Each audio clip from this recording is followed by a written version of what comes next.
Kaya hakbang patungo sa pinakamababang baitang na hagdanan at panoorin mo kung magkampiyon sa unang beses na pagsalang.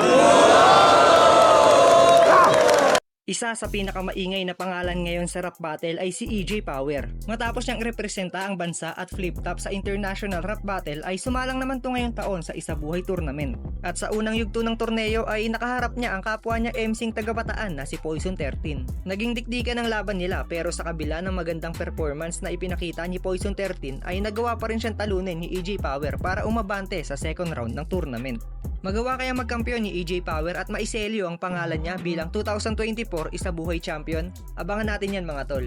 Pero sa ngayon, tara at panoorin muna natin ang mga solidong linya ni EJ Power mula sa mga nagdaang laban niya. At tulad nung nakaraang upload ay nilagyan ulit natin to ng explanation at konting pag-analisa sa mga linya. Sana ay ma-enjoy nyo ang video natin ngayon at syempre, follow at subscribe ka na rin sa ating Facebook page at YouTube channel. Hindi na pwedeng bumitaw ng mabababaw pa na sulat, hindi na rin pipiyok ulit. Binigyan na ako ng kalaban na pang tune up.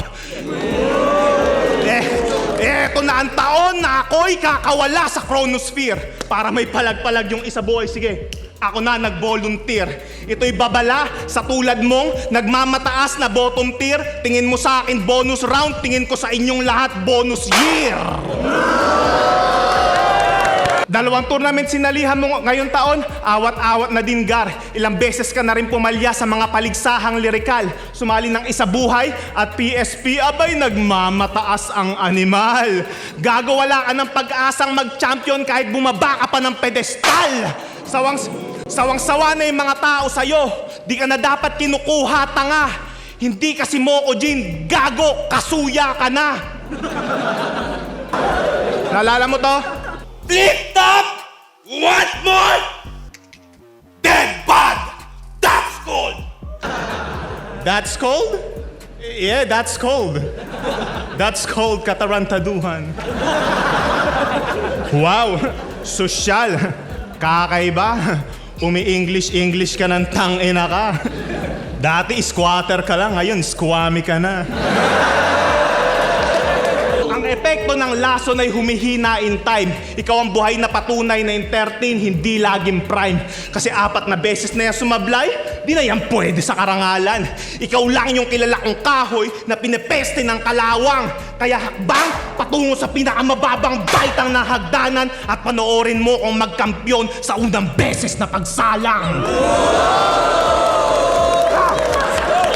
Kasali ka na namang hayop ka. Tangina, gahaman. The most active MC, ganyan pag matindi pangangailangan. Kayong mga aktibo nga, tolongges naman at hindi mapakinabangan. Boy, nakakahiya lang, kaya umuwi na ako para naman may pantapat si Arik sa matira mayaman. Sandata niya yung depresyon na lagi niyang pinanlalaban. Pag akyat sa entablado, gusto agad kinaaawaan. Hindi mo maikakaila na ikaw may pangunahing kasalanan kung bakit yung depresyon ngayon sa battle rap tinatawanan. Kasi kahit kupal yan, sa ganyan siyang estilo na sanay, konting banat nga lang naman ng buhay niyang umiikot sa sad life, makakakuha agad ng simpatsya at kung sino-sinong karamay, ganyan si Moko Jin pag on fire, ang lupit niya mang gaslight. Real talk! Sikat ka na pero di ka pa rin sinasali sa Family Feud! Kasi wala kang family, dude!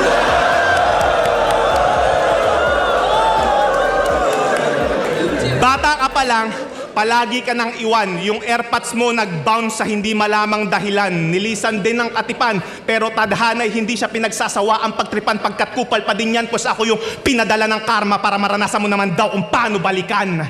Yung mga bagong sale, estilo mo ang hindi nila napili na manahin. Di dahil mahirap kang gayahin, kundi dahil nakakadiri kang gayahin. At yung pag-champion mo sa blackout, paano sa akin hihigit? Kung yung ngalan naman ng ligang to sa ibang bansa ko na binitbit. Kapag blackout lang nag-aapoy tong rapper na tulig, pero ngayong gabi, wa-effect na yung lingas mo, boy. May power na ulit. Napanood ko yung music video ng Poor Country. Pakisabi Pacquiao sa nag-direct. Nung ginugulpi ka ng mga goons, dapat nilagyan niya ng na sound effect.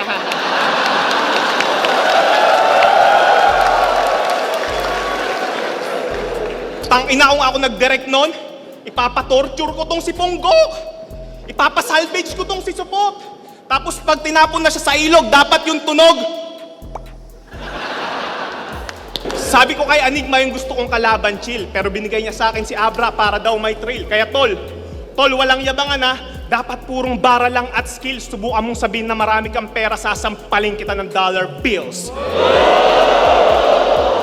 Kasi subok na tong si EJ Power. Ginagalingan ko every battle. Pag ako nagpaka-monster, tiklop tong peking gangster. Kasi pag ikaw nag-brrrr, Supot, malamang giniginaw si partner. Pag ako nag-brrrr, tagus sa utak, ito'y barena ni Jeffrey Dahmer. Sawang-sawa ka na ba? Diyan sa height mo na 4'7"? Pues sa bagong taon, tumalon ka, chong, sa rooftop ng SM. Weak yung hinahain, basic kung susumahin. Pag dry yung mga letra, ini-spit ay kukulangin. Feeling Marvel superhero, patong bulilit na mahangin. Pues pinasok mo ay quantum realm, manliliit ka lalo sa akin. Eto na muli ang inyong kinasasabikan, wawasakin na ang entabladong papanigan, at sa aking pagbabalik, hindi na ako magpapadaig dahil pag ako ang pumadyak buong daigdig! Mayayanig! Mayayanig! What's up, frustrated homicide? Mukha mo yung laging nai-imagine ko tuwing nagbabasa ako sa Spookify. Tignan nyo naman. Sinong hindi kikilabutan sa itsura ng gusgusin na yan? Ikaw yung tipong pag nakita ng nanay, sasabihin, anak, huwag ka makulit, sige ka, kukunin ka niyan.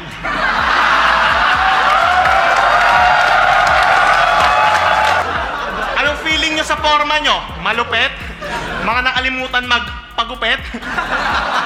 Ganito yung itsura ng bahal, nasaktan, tapos ang sarap saktan ulit.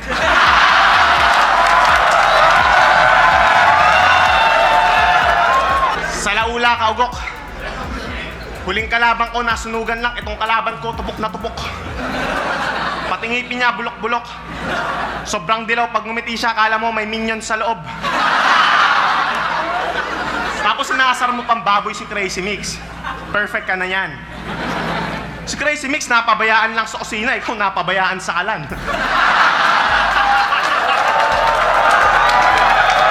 Tali ng kadena.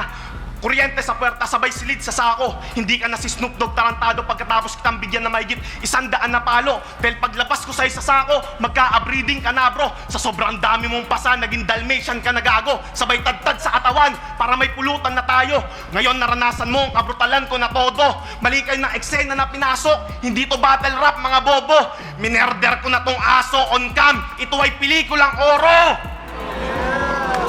Wala nang remedyo yung mga bara niyang gulo-gulo. Kasi kahit anong turo mo sa bobo, hindi na matututo to. Kaya bakit M?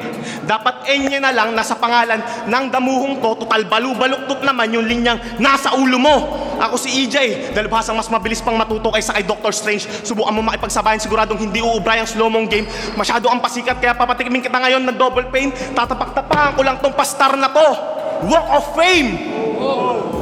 Sa lupit ng flow ko, marami ang bumibilib. Ultimo, si Poseidon napapatapik ko sa dibdib. Mga pinugutan ko ng ulo ay napapailing ko. Lunod ka sa iyong dugo. Pag ikay nagmalalim bro, tuloy-tuloy momentum ko. Kaya malabong mapahinto, mawawalan lang ng power. Pag nagdilim ang paningin ko, kaya kalaban ko ngayon, basag-basag na yung bungo. Bali-bali na yung buto, kalat-kalat pa yung dugo. Kaya tandaan nyo to at sa okote ilagay. Pag full charge lagi ang power, imposibleng mamatay. Power! Kasi ito'y pabebe ng pabebe, magaling magmagaling. Kilikili ng hinayupak, paitim ng paitim. Kaya si Lil Jan, nadikman na bading ng nabading. Kasi si EJ ay si EJ, pagwapings ng pagwapings. Yo! Magandang gabi. Oh my God, I can't speak Tagalog. Jesus Christ! The Bay is back! More handsome than Alden Richards. You know what is Richards? Wala na akong power, kailangan ko na mag-recharge. Anong akala mo? Puro comedy ako? Aba, nahihibang ka bro. Kahit may dyan ka sa pangalan ako, magbibinyag sa'yo. Talagang matitibag na to. Kikitilin ko ang mga abno. Titiyak hindi makakatakbo. Di porket adik kayo, mapapagulong nyo ako. Kayo pagugulungin ko. Ako si General Bato. Real talk. Yung shota mo, gipit na gipit, kaya na masukan sa akin ang hindi mo nalalaman. Nagmukha na nga siyang bangko eh. Kaka-withdraw ko ng kaka-withdraw, talagang di ko sinasawaan. Kaya binigyan ko siya ng magandang posisyon. Tayo, higa, may patuwad-tuwad pa. Kakalabas-pasok ng ATM ko sa kanya. Ayun, nakaluwag-luwag siya.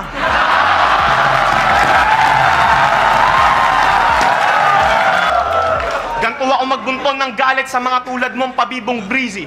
Pag kinulang 2.45, lagay mo 50-50. Ganyan magpaligo iho, di ba pare? It's so easy. Sa sobrang dami niyang bala, nagmukha siyang Video City.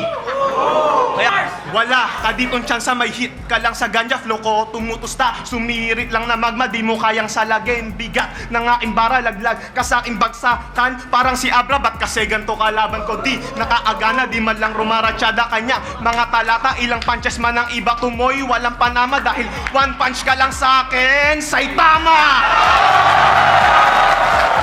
Ano? Nababanas ka ba? Gago, mas mapapayaan mamaya pag nasa labas ka na. Kasi hindi ka papalarin dito kahit mag-angas ka pa. Papalarin ka lang pag pinagsasampal kita kaliwat kanan, taas baba. Sample? Pak, pak, pak, kasi masyado ang pabida. Pak, pak, pak, para sa mga tulad mong mahina. Pak, pak, pak, para sa mga pangit mo na linya. At pak, pak, pak, para sa ekonomiya. Lumalampaso ako ng kalaban, lumalampaso ka lang ng sahig. Kung nagpapalakas ka ng tibok ng puso, ako nagpapahina ng pintig. Bara ko, mas kapani-paniwala, di mo ko kayang masilat. Kung nakakasindak kang pumatay, pumapatay ako sa sindak. Kaya wasak ang iyong depensa, sa dala-dala kong puwersa. Dahil kung gumigiba ka ng pader, gumigiba ako ng kumpiyansa. Unang laban ko sa liga, tinapat ako sa Panggalatok. Sasalubungin, sasagupain ko tong pesteng parok. Sasakalin, sabay sasalakayin ko ng tadyak at sapok. Sasapituhin, sasampalin ko ng syanse at sandok. Handa na mag-iba, yuyurakan na kita. Norte walang palag kapag lumaban sa gitna. Sigurado ang panalo ay mapapasakin na. Kasi death note resulta pag lumapat ng tinta. Pagkat baon ng mga linya mo kung puro boka, babawasan ka hanginan mo kung sumosobra. Sa lakas ng punches ko, tsak naluluhod ka at mas lulubog ka. Ako yung kamao ni Rousey na rumuronda. Kaya, bakla, bayot, pamintang nadurog. Tinanong ko siya dati kung ano kasunod ng 69. Sabi niya, mumog. Style sobrang boloks. Formahan sobrang jologs. Hilig pa susubo ng tite, kaya yung bunganga, amoy sunrocks.